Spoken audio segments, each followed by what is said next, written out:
Hello everyone, आज हम इस वीडियो में यूक्लिड्स डिवीज़न लेमा पर कुछ क्वेश्चन प्रूफ करेंगे और इस क्वेश्चन को सॉल्व करने के बाद आप इस क्वेश्चन पर बेस पर जितने भी क्वेश्चन होंगे, चाहे वो आपके एनसीईआरटी बुक के हो, किसी भी राइटर्स के बुक के हो, आप उसे बहुत ही आसानी से सॉल्व कर लेंगे।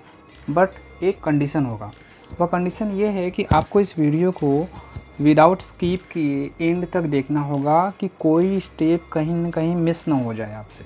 ठीक है, अगर आपने ये पूरा सॉल्यूशन जो मैं करने जा रहा हूँ विदाउट स्किप किए एंड तक देख लिया तो आपके सारे डाउट क्लियर हो जाएंगे। स्पेशली कुछ स्टूडेंट्स को जो प्रॉब्लम आती है वह एनसीईआरटी की एक्सरसाइज 1.1 में question number 4 and question number 5 में आती है। ज़्यादा से ज़्यादा स्टूडेंट्स को इन दो क्वेश्चन में प्रॉब्लम आती है जो यूक्लिड्स डिवीज़न लेमा पर बेस्ड हैं। तो मैं ऐसा ही आज क्वेश्चन बताने जा रहा हूँ कि अगर आपने उस क्वेश्चन को समझ लिया इस वीडियो में तो आप क्वेश्चन नंबर 4 और क्वेश्चन नंबर 5 को बहुत ही आसानी से खुद से कर लेंगे। ओके, तो आइए एक बार हम देखते हैं। हमारा जो एग्जांपल है वह है so that the square of any positive integer is either of the form 4m और 4m+1। बहुत सारे स्टूडेंट्स ये सोचते होंगे कि क्वेश्चन नंबर 4 एंड 5 डायरेक्टली मैं अगर सॉल्व कर दूँ तो वो आपके लिए अच्छा होगा। ओके, बट अगर कोई भी क्वेश्चन हम खुद से करते हैं तो हमें ज़्यादा खुशी होती है। इसलिए अगर आप इस क्वेश्चन को समझने के बाद अगर आप क्वेश्चन नंबर 4 एंड 5 आप खुद से कर पाएंगे तो आपके लिए बहुत ज़्यादा अच्छा होगा। इसलिए हम इस क्वेश्चन को इस तरीके से बताएंगे कि आपको question number 4 and question number 5 को सॉल्व करने में कोई भी प्रॉब्लम नहीं आएगी। हालांकि मैं क्वेश्चन नंबर 4 एंड 5 के लिए भी हिंट बता दूंगा। ठीक है, तो आइए इस क्वेश्चन को सॉल्व करते हैं। क्वेश्चन कह रहा है so that the square of any positive integer is either of the form 4m और 4m+1। कोई भी पॉजिटिव इंटीजर का अगर हम स्क्वायर करते हैं तो वो या तो 4m के फॉर्म में लिखा जाएगा या 4m+1 के फॉर्म में लिखा जाएगा। ठीक है, तो सबसे पहले हम क्या करेंगे, एक पॉजिटिव इंटीजर मान लेंगे। ठीक है, तो हम मानते हैं let us consider N arbitrary positive integer p and if 2 divides p then by Euclid's division lemma we have। Okay, मुझे पता है कि आपके मन में क्या चल रहा होगा, ये 2 कहाँ से आया। हमने p एक पॉजिटिव इंटीजर तो कंसिडर कर लिया है, लेकिन ये 2 कहाँ से आया ये आपका ही नहीं बहुत सारे स्टूडेंट्स का प्रॉब्लम है। ठीक है, आइए हम इसे देखते हैं। हम यह नंबर किस बेस पर सेलेक्ट करते हैं वो हमें क्वेश्चन से पता चलेगा। क्वेश्चन में 4m और 4m+1 दिया हुआ है। ठीक है, तो हम ऐसा कोई नंबर सर्च करें जिसका स्क्वायर करने पर हम 4 को सेपरेट कर सकें। ठीक है, तो रफ़ के लिए मैं थोड़ा सा स्पेस यूज करूँगा यहाँ पर। ठीक है, चलो यहाँ से रफ़ कर देते हैं। मान लेते हैं हम वो नंबर 1 ले लेते हैं, तो 1 का स्क्वायर क्या होता है 1। क्या इसमें से हम 4 को सेपरेट कर सकते हैं, है ही नहीं 4। ओके, 2 करते हैं तो 2 2 जा 4 हो जाता है। इसमें से 4 को सेपरेट कर सकते हैं, यस डेफिनेटली कर सकते हैं, 4 × 1। ओके, 3 करते हैं तो ये हो जाएगा 9। इसमें से हम 4 को सेपरेट नहीं कर सकते हैं। अगर 4 करते हैं तो हो जाएगा 16। इसमें से भी हम 4 को सेपरेट कर सकते हैं ना, दैट मीन्स व्हाट 4 × 4। अगर 5 करते हैं तो 25 नहीं होगा। 6 करते हैं तो 36। इसमें से भी हम 4 को सेपरेट कर सकते हैं, 4 × 9। ठीक है, तो पहली बात हमें ऐसा नंबर सेलेक्ट करना है जिसका स्क्वायर करने पर हम 4 को सेपरेट कर सकें। तो यहाँ पर हमें कौन कौन सा नंबर मिला, 2 मिला, 4 मिला और 6। ठीक है, 2 4 6 में से हम एक नंबर 2 को सिलेक्ट करेंगे। अब ये 2 को ही क्यों करेंगे ये क्वेश्चन के एंड में जाते जाते आपको खुद क्लियर हो जाएगा। अब हम क्वेश्चन को सॉल्व करते हैं। If 2 divides p then by Euclid's division lemma we have। अगर आपको यूक्लिड डिवीज़न लेमा के बारे में नहीं पता है तो आप एक बार जाकर इससे रिलेटेड वीडियो को देख लीजिए, जिसका लिंक मैंने इस वीडियो के डिस्क्रिप्शन में नीचे दिया हुआ है। ठीक है, वहाँ से आप यूक्लिड्स डिवीज़न लेमा का वीडियो देख सकते हैं। उसके बाद अगर यह प्रूफ देखेंगे तो आपको बेटर क्लियर होगा और ज़्यादा अच्छे से समझ में आएगा। ओके, अगर आपको ईडीएल के बारे में पता है तो आप वीडियो कंटिन्यू कर सकते हैं। By Euclid division lemma what we have, P is equal to 2Q plus R, where R की वैल्यू क्या होगी, 0 और ग्रेटर देन 0 और लेस देन 2। ठीक है, तो R क्या है, यहाँ पर एक रिमाइंडर होता है। रिमाइंडर मीन्स यहाँ पर R की कौन कौन सी वैल्यू हो सकती है, तो रिमाइंडर कभी डेसिमल में नहीं होता है, तो वह या तो 0 होगा क्योंकि लेस और इक्वल टू है तो 0 भी हो सकता है, और 0 से ऊपर जाएंगे तो 1 होगा, 1 से ऊपर जाएंगे तो 2 होगा, but R is less than 2, इसलिए R की पॉसिबल वैल्यू क्या है, 0 और 1। क्योंकि R की 2 वैल्यू है तो इस क्वेश्चन में 2 केसेस होंगे। So there are 2 cases. Case 1 when R is equal to 0, जब R इक्वल टू 0 होगा तो P की वैल्यू क्या हो जाएगी, P is equal to 2Q only, R 0 हो गया। ठीक है, अब क्वेश्चन आगे क्या कह रहा है, so that the square of any positive integer, देखिए हमारा पॉजिटिव इंटीजर है P, हम इसका स्क्वायर करेंगे, तो स्क्वायर कर देते हैं हम, P square is equal to 2Q का होल स्क्वायर। आगे हमें क्या मिलेगा, P square equal to 2 2 4Q square. Okay, अब हम यहाँ पर क्या लिख सकते हैं, P square is equal to 4, directly हम Q स्क्वायर की जगह पर M पुट कर देंगे और यहाँ पे लिख देंगे where M is equal to Q square. अब ये भी आपके मन में चल रहा होगा कि हमने M की वैल्यू Q स्क्वायर क्यों रखा, क्योंकि ये ज़्यादातर स्टूडेंट्स के माइंड में यही चलता है। ये देखते हैं कि M की जगह पर Q स्क्वायर क्यों रखा। देखो क्वेश्चन ये कह रहा है कि या तो पॉजिटिव इंटीजर का स्क्वायर 4m के फॉर्म में होगा और 4m प्लस 1 के फॉर्म में होगा। हाँ, क्वेश्चन का एक पार्ट मिस हो गया है, यहाँ पर आगे भी एक चीज़ और होगा, फॉर सम इंटीजर m। अभी क्वेश्चन कंप्लीट है तो ठीक है, 4m और 4m प्लस 1 के फॉर्म में हमें इंटीजर्स के स्क्वायर को रखना है, साथ में m क्या है, एक इंटीजर है। तो अब यहाँ पे देखिएगा, अगर हम q की कोई भी वैल्यू रखें, चाहे नेगेटिव और पॉजिटिव, -1 +1 -2 +2, कोई भी इंटीजर वैल्यू रखेंगे हम q की, तो देखिए हमें क्या मिलेगा, -1 रखते हैं तो -1 स्क्वायर हो जाएगा, तो -1 का स्क्वायर हो जाएगा 1, 1 क्या हो जाएगा, एक इंटीजर है, -2 या +2 दोनों में से कोई भी रखिए तो मिल जाएगा 4, 4 क्या है, एक इंटीजर है। तो यानी कि q की कोई भी वैल्यू के लिए m एक इंटीजर मिल रहा है ना, तो हमें बस इतना ही देखना है कि एक इंटीजर मिल रहा है तो q क्या यहाँ पर कोई भी चीज़ लिखा हो, जैसे मान लेते हैं 4 के बाद अगर हमें ये भी मिलता like 2Q square plus 3Q plus 1 वाट एवर, इस पूरे की जगह पर हम क्या लिख सकते हैं, 4m, क्योंकि q की कोई भी वैल्यू के लिए ये पूरी की पूरी वैल्यू क्या होगी, एक इंटीजर होगी, इसलिए हम लिख देंगे P square is equal to 4m where m is equal to Q square. ये रिज़ल्ट हमें आगे काम देगा। अब केस नंबर 2 पर चलते हैं। Case number 2, when R is equal to 1, R की दूसरी वैल्यू कौन सी थी, 1, then P is equal to कितना हो जाएगा, 2Q प्लस 1। ठीक है, एक बार आप यहाँ पर देख लीजिए, P की वैल्यू था 2Q प्लस R, सो यहाँ पर क्या हो जाएगा, P is equal to 2Q plus 1, R की वैल्यू 1 रख दिया। तो अब हमें क्या करना होगा, जो केस फर्स्ट में किए थे, फर्स्ट केस में हमने इसके बाद P का स्क्वायर किया था, तो यहाँ पर भी हम स्क्वायरिंग कर देंगे, स्क्वायरिंग बोथ साइड। ये हमने पिछली केस में नहीं लिखा था तो आप खुद से लिख लेंगे, squaring both side we get, क्या हमें मिलेगा, P square is equal to 2Q plus 1 का होल स्क्वायर। अब हम आगे P square is equal to, इसको क्या करेंगे, एक्सपैंड कर देंगे। आपको फार्मूला पता होगा a प्लस बी का होल स्क्वायर, जो आपने क्लास 8 में पढ़ा था।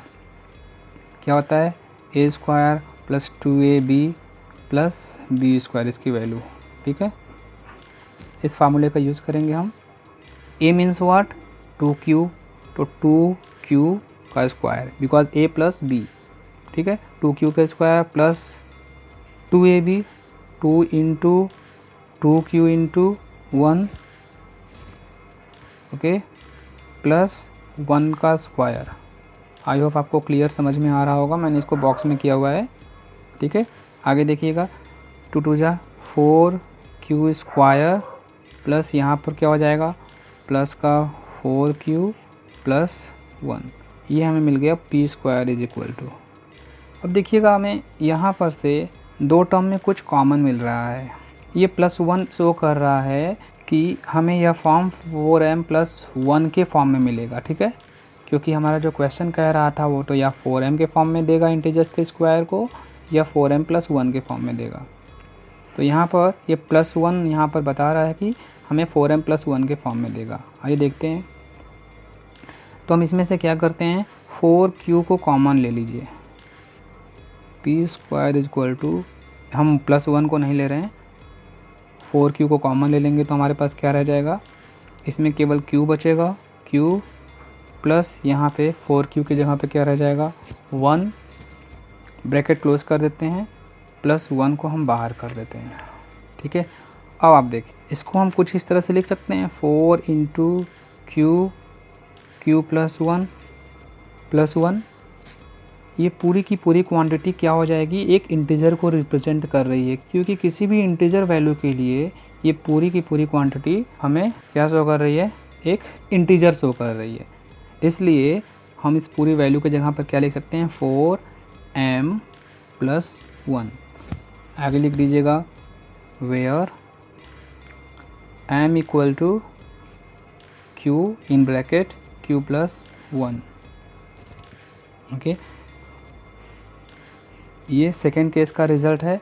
फर्स्ट केस का रिज़ल्ट से हमें क्या मिला था, फर्स्ट केस का रिज़ल्ट हमारे पास ये p square equal to 4m मिला, और सेकेंड केस का हमें रिज़ल्ट मिला है p square equal to 4m + 1। तो अब हम क्या करेंगे, अब हम कंक्लूज़न लिखेंगे इस क्वेश्चन का। Hence from the above discussion we can conclude that square of any positive integer is either of the form 4m or 4m + 1, hence proved, ठीक है। आई होप आपको ये प्रूफ समझ में आ गया होगा, ठीक है। इसी बेस पर हम लोग क्वेश्चन नंबर 4 और 5 ऑफ एक्सरसाइज 1.1 का समझेंगे, ओके। तो आप बुक ओपन कर लीजिए। क्वेश्चन नंबर 4 में हमें करना क्या है, सेम टाइप क्वेश्चन है जैसा अभी हम लोगों ने प्रूव किया, बस उसमें कहा जा रहा है कि यूक्लिड डिवीज़न लेमा का यूज़ करके हमें प्रूव करना है square of any positive integer is either of the form 3m और 3m + 1। आप इससे मैच कर सकते हैं उस क्वेश्चन को जो अभी हमने प्रूव किया। देखिए उस क्वेश्चन में क्या था, या तो 4m और 4m + 1 था, ठीक है। यहाँ पर 3m और 3m + 1 है। तो हमने बोला था कि यहाँ पे जो नंबर है इसके बेस पर हम नंबर का चुनाव करते हैं। जैसे हमने यहाँ पर लिखा था p = 2q + r, ठीक है। तो यहाँ पर p की वैल्यू क्या हो जाएगी, अगर हम p एक पॉजिटिव इंटीजर कंसिडर करेंगे तो 2 के जगह पे कौन सा नंबर सेलेक्ट करें, आइए देखते हैं। 2 के जगह पर अगर हमने बोला था कि ऐसा कौन सा नंबर लें जिसका स्क्वायर करने पर 4 को सेपरेट कर सके। अब आप बताइए यहाँ पर ऐसा कौन सा नंबर लें जिसका स्क्वायर करने पर, अच्छा स्क्वायर क्यों, क्योंकि क्वेश्चन में स्क्वायर करने की बात कर रहा है, ठीक है। ऐसा कौन सा नंबर है, तो 1 का स्क्वायर करते हैं 1 मिलेगा, 3 को सेपरेट नहीं कर सकते 1 से। 2 का स्क्वायर करते हैं तो 4 मिलेगा, इसमें से भी 3 को सेपरेट नहीं कर सकते, ठीक है। 3 × कुछ भी नहीं मिलेगा, ओके। 3 का स्क्वायर करते हैं तो 9 मिलेगा, यहाँ से हमें क्या मिल जाएगा 3 × 3, ठीक है।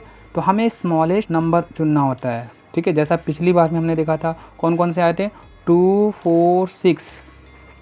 पिछली बार हमें जो केस मिला था, हमने नंबर चुनते समय ये 3 केसेस मिले थे ना, 2 4 6। पिछली बार हमें ये 3 केसेस मिले थे। 3 नंबर में से कोई भी एक नंबर लेंगे तो हमारा क्वेश्चन हो जाएगा, लेकिन हम लोगों ने 2 क्यों सिलेक्ट किया, because it is the smallest number. अच्छा स्मॉलेस्ट नंबर ही क्यों लेते हैं, ये भी देख लीजिए कि अगर हम यहाँ पे 2 लेते हैं तो r की वैल्यू 2 से कम होगी, ठीक है। इसका मतलब r की वैल्यू 0 होगी 1 होगी। अगर 4 लेते तो r की वैल्यू कौन कौन सी होती, 0 1 2 3। तो आप समझ सकते हैं कि इस केस में जब हमने 2 लिया तो केवल 2 केस थे, 0 और 1, और जब हम लोग r की वैल्यू 4 लेंगे तो इस केस में 4 केसेस हो जाएंगे, 0 1 2 3। ये हमारे क्वेश्चन को लेंदी करेगा। हालांकि ये प्रूफ गलत नहीं होगा, लेकिन हमारे लिए ये क्वेश्चन लेंदी हो जाएगा, इसलिए हम यहाँ पर मिनिमम वैल्यू लेते हैं। तो हमने 2 को सेलेक्ट किया था। ठीक वैसे ही अब हम इस केस में स्मॉलेस्ट वैल्यू को सिलेक्ट करेंगे तो 1 से काम होगा नहीं, 2 से भी नहीं होगा, तो हम 3 को सिलेक्ट करेंगे। ठीक है, इसके बाद 6 भी आप देख सकते हैं, 6 का स्क्वायर आ गया 36, तो इसमें से भी हम लोग 3 को ले सकते हैं, तो 3 × 12। लेकिन हम 6 को नहीं लेंगे, हम केवल 3 को कंसिडर करेंगे। तो यहाँ पर हमारे पास क्या हो जाएगा, P = ये नहीं होगा, ये प्रीवियस क्वेश्चन का था, P = 3Q + R।